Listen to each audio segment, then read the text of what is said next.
Hi friends, welcome to Indian recipes Tamil. நம்ம இன்றைக்கி ரொம்ப டேஸ்டியான ஒரு பேடா ஸ்வீட் ரெசிபி தான் பார்க்க போகிறோம்.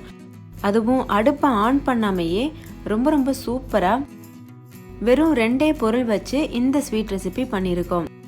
இந்த ரெசிபி செய்கிறது ரொம்ப ஈஸி. ஆனால் டேஸ்ட் வந்து பார்த்திங்கன்னா அட்டகாசமாக இருக்கும். குழந்தைங்கள்லேருந்து பெரியவங்க வரைக்கும் கேட்டு வாங்கி சாப்பிடுவாங்க. அவ்வளோ சுவையாக இருக்கும். முக்கியமாக இது நீங்கள் வீட்டில் தான் பண்ணிங்கன்னு யாரும் சொல்ல மாட்டாங்க, கடையிலேருந்து வாங்கி வச்சுருக்கீங்கன்னு தான் சொல்லுவாங்க. ஏன்னா அவ்வளோ பெர்ஃபெக்டாகவும் இருக்கும். பிகினர்ஸ் கூட செய்கிற அளவு ரொம்ப சிம்பிளான பொருட்கள் வச்சு ரொம்ப ஈஸியாக பண்ணியிருக்கோம். ஸோ வாங்க ஃப்ரெண்ட்ஸ், வீடியோக்குள்ளே போய் இந்த ரெசிபி எப்படி செய்கிறதுன்னு பார்க்கலாம். வீடியோக்குள்ளே போகிறதுக்கு முன்னாடி உங்கள் எல்லாருக்கிட்டையும் ஒரு அன்பான ரெக்வஸ்ட் இருக்குது.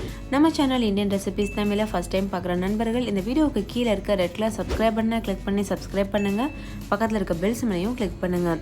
அப்போ தான் நான் தினம் அப்லோட் பண்ணுற புது வீடியோஸை நீங்கள் பார்க்க முடியும். இப்போ வாங்க ரெசிபிக்குள்ளே போகலாம். இந்த ரெசிபி பண்ணுறதுக்கு 2 பேக்கெட் க்ரீம் பிஸ்கட் எடுத்துக்கோங்க. இது 350 கிராம் அளவு இருக்கும். இது 2 பேக்கெட்டும் சேர்த்து.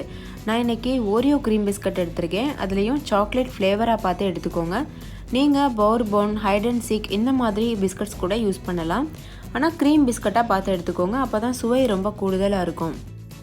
இந்த 2 பேக்கெட் பிஸ்கட்டையுமே நான் ஒரு பாத்திரத்தில் சேர்த்துருக்கேன். அந்த பிஸ்கட்டுகளை சின்ன துண்டுகளாக இது போல் உடச்சி எடுத்துக்கோங்க. ஓரியோ பிஸ்கட்டில் லேசாக கசப்பு தன்மை இருக்கும். அதனால் உங்களுக்கு அந்த கசப்பு தன்மை பிடிக்கலை அப்படின்னா நீங்கள் பவுர்போன் பிஸ்கட் கூட எடுத்துக்கிறலாம். அது ரொம்ப ஸ்வீட்டாக இருக்கும். ஸோ எனக்கு வந்து ஓரியோ பிஸ்கட் ரொம்ப பிடிக்கும். அதனால் நான் இதை எடுத்திருக்கேன். இதை வந்து இப்போது சின்னதாக உடைச்சாச்சு. இதை நம்ம மிக்ஸி ஜாரில் போட்டு நல்லா நைஸாக அரைச்சிக்க போகிறோம். ஆனால் அரைக்கிறதுக்கு முன்னாடி இது போல் நல்லா உடச்சிக்கோங்க. ஏன்னா இது க்ரீமோடு நம்ம சேர்க்குறோம்ல, அதனால் ஜாரில் போய் ஒட்டிக்கிறதுக்கு வாய்ப்பு இருக்குது. ஸோ ஒழுங்காக அரைப்படாமல் போகிறதுக்கு வாய்ப்பு இருக்குது. அதனால் சின்னதாக உடைச்சிட்டு இது போல் மிக்ஸி ஜாரில் சேர்த்துட்டு நல்லா நைஸாக அரைச்சிட்டு வந்துடுங்க. நைஸாக அரைச்சதுக்கப்புறமா ஒரு மிக்சிங் பவுலில் அந்த அரைச்ச பொடியை வந்து சேர்த்துக்கோங்க. பாருங்கள், இந்தளவு நல்லா நைஸாக இருக்கணும். இதில் ஒரு 1/4 கப் அளவு நட்ஸு சேர்த்துக்கோங்க. இது முற்றிலும் ஆப்ஷனல். உங்களுக்கு விருப்பம் இல்லைன்னா நீங்கள் இதை ஸ்கிப் பண்ணிடலாம்.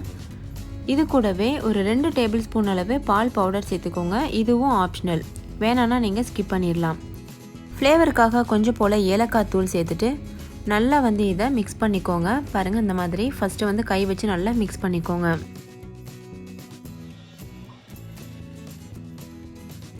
நல்லா மிக்ஸ் பண்ணிவிட்டு இதில் 2லேருந்து 3 ஸ்பூன் அளவு மட்டும் பால் சேர்த்துட்டு சப்பாத்தி மாவு பதத்துக்கு பிசைஞ்சு எடுத்துக்கிறணும். 2-3 ஸ்பூன் பால்லையே இது நல்லா வந்து மசிஞ்சு வந்துடும். அதனால் ரொம்ப பால் சேர்த்துட வேண்டாம். நிறைய பால் சேர்த்துட்டிங்கன்னா அது ரொம்ப தண்ணியாயிரும். அதனால் ரொம்ப குறைவாக சேர்த்துட்டு ஃபஸ்ட்டு பிசைஞ்சு பாருங்கள். அதுக்கப்புறம் தேவைப்பட்டதுன்னா நீங்கள் சேர்த்துக்கிறலாம். இப்போ பாருங்கள், இது நல்லா பிசைஞ்சாச்சு. நான் வந்து ஒரு 2 ஸ்பூன் பால் தான் சேர்த்துருப்பேன். அதிலே பாருங்கள் எவ்வளோ சூப்பராக மசிஞ்சு வந்திருக்கு. அதுவும் போல் இதில் நம்ம எண்ணெய், நெய் எதுவுமே சேர்க்கலை. இருந்தாலும் இந்த பிஸ்கட்டில் இருந்த எண்ணெய், நெய்யெல்லாம் பிரிஞ்சு வருது பார்த்திங்கல்ல. இதுலேயே நம்ம வந்து உருட்டிடலாம். கையில் நீங்கள் நெய் தடவிட்டு உருட்டணும்னு அவசியம் கிடையாது. இதில் இருக்க நெய்யே போதுமான அளவாக இருக்கும்.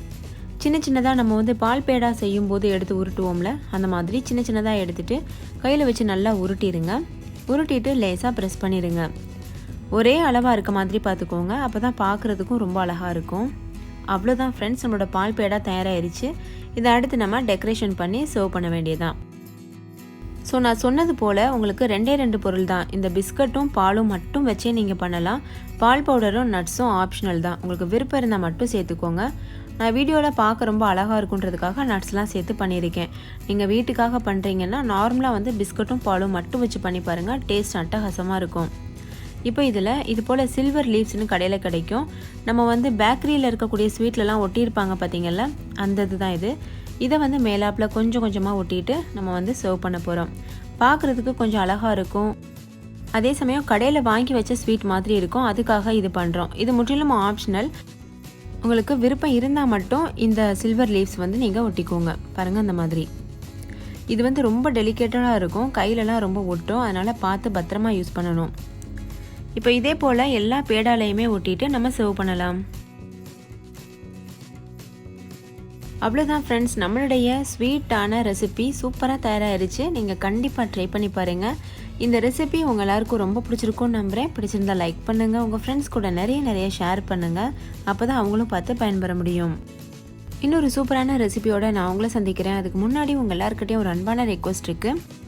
இந்த வீடியோவை லைக் பண்ணிவிட்டு சேனலை சப்ஸ்கிரைப் செய்யாத நண்பர்கள் இந்த வீடியோவுக்கு கீழே இருக்க ரெட் கலர் சப்ஸ்கிரைப் பட்டனை கிளிக் பண்ணி சப்ஸ்கிரைப் பண்ணிவிட்டு பக்கத்தில் இருக்க பெல் சிம்லையும் கிளிக் பண்ணுங்கள். கூடவே ஆல்னு ஒரு ஆப்ஷன் இருக்கும், அதையும் கிளிக் பண்ணுங்கள். அப்போ தான் நான் தினம் அப்லோட் பண்ணுற புது வீடியோஸை நீங்கள் மிஸ் பண்ணாமல் பார்க்க முடியும். ஓகே ஃப்ரெண்ட்ஸ், இன்னொரு சூப்பரான ரெசிபியோடு உங்களை சந்திக்கிறேன். தேங்க்யூ, பாய்.